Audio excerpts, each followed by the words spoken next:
Hey guys, welcome to the Liberal Hive Mind, a channel solely focused on exposing the abundant hypocrisy of the left. Alright, so the last couple of days I feel like I've made a series of videos, all kind of piecing together, trying to make this point. Let's say it as bluntly and as layman as possible. The point that I've been trying to make is that the left has completely gone insane and it's not a two sides issue. I was watching Tim Pool's podcast the other day. I forget the name of the individual who was on his show. I think it was Brianna Wu, if I'm not mistaken, from the Gamergate fiasco, I guess we'll call it. Well, this individual on Tim's show at one point said that you right-wing channels operate in an echo chamber, that you're just a bunch of grifters who point out crazy things going on the left and ignore all the crazy things on the right. And I mentioned in my previous video that I think that's a totally garbage talking point. If there was craziness on the right, well, I'm pretty sure that we'd be seeing it non-stop. I wouldn't even have to cover it, and it would be mainstream media news day after day after day, so let's, please, stop with the nonsense. Anyways, that one little moment on Tim Pool's show has had that idea going on in my head over the last couple of days, and then these insane leftist clips keep popping up. Well, here's another one. You know, on the issue of human suffering, leftists love to appear compassionate, but when it actually comes to important issues, when it actually comes to having that moment to say the right thing or to stand up against evil, let's say. I was going to say stand up for what's right, but no, I think it's better to say stand up against evil. Well, these Democrats are either missing in action or they're complicit in the evil. Let me show you guys exactly what I mean by that. Another absolutely, utterly insane, naive, out of touch, liberal clip. We got some stuff to get into, so let's roll the tape. Alright folks, so obviously there's a migrant crisis going on in New York City. Well, I mean the migrant crisis has been going on basically the day Joe Biden took office, mostly at southern borders, but we know that it's been shipped to New York City, and they're reaching kind of like a breaking point, and so it's basically all you see when you turn on the TV in the city when it comes to local news. So here's a local Fox 5 news clip with a New York Democrat politician. Just take a look. And in your neighborhood, you've seen a big influx of human trafficking. Yeah. Women on the street, children on the street. What's going on? What can you do about that? Right. So for folks at home, I represent the neighborhoods of Jackson Heights, Corona, East Elmhurst, that area where I was born and raised. I'm Colombian, the daughter of Colombian immigrants, like many of the migrants, actually. So we naturally attracted a lot of these new families, and what we're seeing, especially along Roosevelt Avenue, is a lot of survival work, right? So we see street vending, we see people waiting to be picked up by construction contractors as day laborers, we see sex workers, we see all sorts of things that people have to do in order to survive. That's why we call it survival work. And while there is human trafficking, the law unfortunately does not help distinguish between those who are trafficked and who are not, for us to actually be able to find those bad guys and catch them. So we want to be very careful.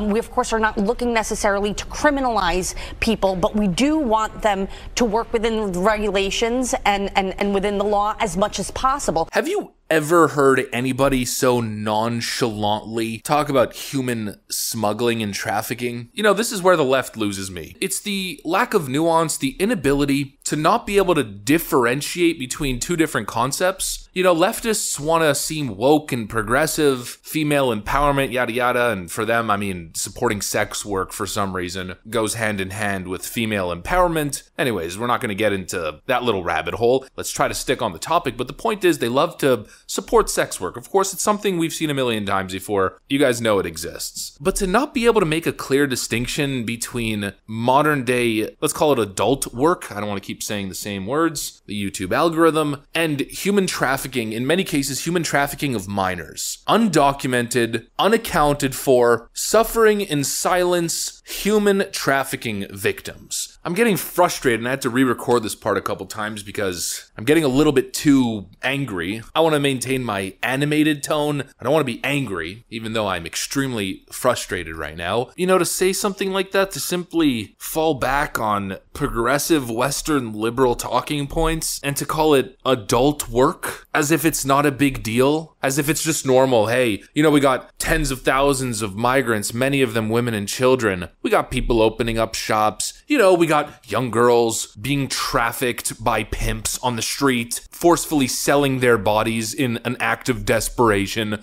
You know, just adult work. We want to make sure that they're doing everything to stay safe and to respect all rules and regulations. I don't have rhetoric. That's the problem for this video. I don't have rhetoric. I don't have words that I want to say. I have more of like this primal feeling of anger that's kind of overtaking my body. I can't imagine anybody listening to that and not being totally disgusted. You know, and it really shows who the true compassionate people are. Because leftists love to pretend that they're compassionate when it comes to immigration. Does that seem like compassion to you? Enabling a system that victimizes young girls in such a manner that overlooks it and views it as just part of the immigration process? I mean, I cannot associate myself with a political side that even comes close to even resembling anything close to what we just witnessed and heard. Because when I look at the immigration crisis, or the illegal immigration crisis, again, the only thing that comes to mind, you know, what I view as the true compassion is a constant feeling of disgust. Because if you understand what the issues are with this southern border crisis, you understand that it is a humanitarian crisis of epic proportion. The vast majority of people crossing, of course, are military-aged men simply seeking work so they can send money back to their families. Of course, we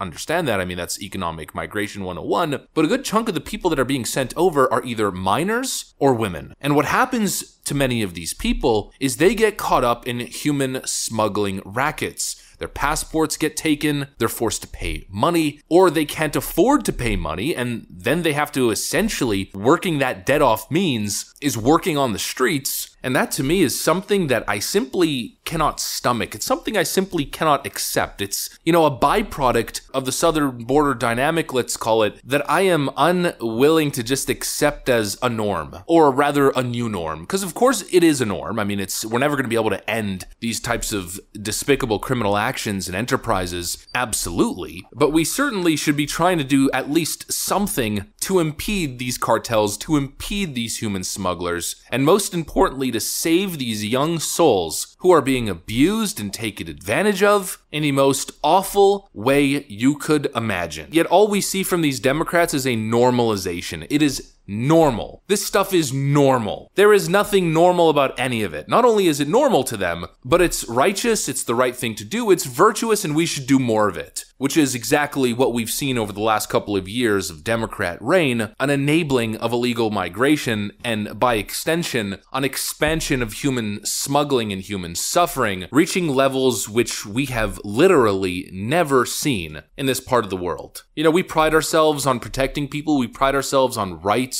we pride ourselves on being virtuous, a democracy. We have standards here. Yeah, simply accepting that neighborhoods are going to turn into like a Colombian drug market. Yeah, simply accepting that our neighborhoods are going to be turned into cartel-controlled drug and human markets probably isn't the play. And talking about it as if it's normal, talking about it as if it's appropriate, acceptable work, and not criminal enterprises and organizations taking advantage of the most vulnerable people in America right now is frankly disgusting. These young girls are in debt and they are literally enslaved. And the more we have this faux compassion, the more we're going to see a ballooning of this effect of more and more people living on the sidewalk or illegally setting up little hustles on the sidewalk. In many cases, selling stolen products or selling their bodies, which is obviously the worst instance, the worst situation. And so it's compassion that breeds chaos, compassion that breeds human suffering. Except it's not even compassion, you know, that's not fair. Because a group of people who talk so nonchalantly, a group of people who continue to enable this, they see in front of their eyes all the damage that's being done, a group of people that sees all that and says, hey, you know what, either it's normal or we need more of this, that is not a compassionate group of people. That is an evil, self-interested group of people who care more about the rhetoric, who care more about the politics and the political stances, who care more about appearing compassionate than truly are compassionate. That is the manipulation of human compassion. That is sociopathic, narcissistic compassion. In other words, not compassionate at all, it's selfishness. I don't know. Probably not my most coherent video. Tends to happen when I get emotionally involved. I am just disgusted at the fact that we cannot have a basic conversation about the facts of these policies. Young people are being trafficked on the streets, and Democrats are calling it work. I'm done. That's what I got for you guys. Thanks for watching. I'll see you on the next one.